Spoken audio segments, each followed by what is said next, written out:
my name's Naomi. I'll be presenting Global Nutrition Option D, Beyond the Nutrients. Malnutrition, and what is it? Malnutrition is a condition related to a person's development that is damaged due to excessive or a deficiency in nutrients. America has one of the biggest supplies in food, yet many suffer from malnutrition mostly due to poverty and inaccessibility to food. Poverty is determined by the threshold issued annually by the federal government. To be categorized as poor, income must be less than the basic cost of living. These include the basic necessities such as food, shelter, and clothes. Situational poverty refers to the temporary state of impoverishment. It can be caused by an unexpected event such as losing a job, illness, natural disaster, divorce, or even death. Many people or families that may experience situational poverty were not born into it, but many of them find themselves stuck in these circumstances due to unforeseen events. Generational poverty is considered more of a persistent form of poverty that is held through multiple generations within a family. This usually means about 2 or more generations. There is a cycle that is seen in which these conditions are passed down from parents to their children. This makes it more challenging for people or families to escape this everlasting cycle. The roles and obligations of governments in combating poverty, hunger, and malnutrition are essential in addressing many of these issues on a larger scale. These governments could implement certain policies or programs that allow access to healthcare, education, employment, and social service opportunities. They could also create safety nets in a system like welfare, healthcare, and food support for those who need it. Food assistance readily available. Food stamps provided by the SNAP Act help low-income families provide food.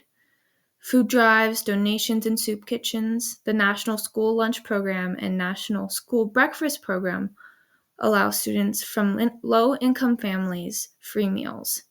The Older Americans Act allows nutritional services to promote health. And finally, vouchers that are funded by the government can also be used for those struggling to purchase food.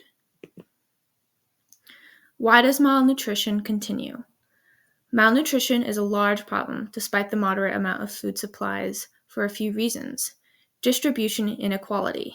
Most of the food may not be being distributed equally throughout, leading to many regions or even populations having less access to nutritional foods. Economic factors. Poverty can be a large issue in malnutrition. This can limit most people's ability to get their hands on nutritious foods, even though it's available to them. Infrastructure and logistics. Having a poor infrastructure, like transportation of goods and storage, can obstruct the efficiency and distribution of food. Overpopulation and increased urbanization may impact nutrition and disease in a few ways. Pressure on resources. Overpopulation may strain the resources available. This can make it challenging to provide sufficient amounts of nutrition to foods for everyone.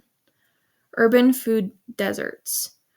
Urban development can lead to the creation of something called food deserts, which create areas with very limited access to nutritious and affordable foods. Increased disease. Many of these crowded urban areas can make it easier for infectious diseases to spread, which can affect the nutritional state of the food. Sustainable agriculture is an approach that involves farming and food production that focuses on the needs of the population, mainly including food, without harming the future generations to benefit itself. It enhances environmental health, economic profits, and social or economic equities. Development tailored to local conditions. The development tailored to local conditions is very important. It understands the diversity of cultures, economics, and the ecosystem. It also involves an adapting strategy that contributes to the specific needs of a community. This is essential to combat global hunger on a larger scale for longer periods of time. Sustainable agriculture mainly focuses on the practice of keeping soil healthy, biological diversity, and the efficient use of resources. This ensures that the nutritious foods are available for longer periods of time down the road.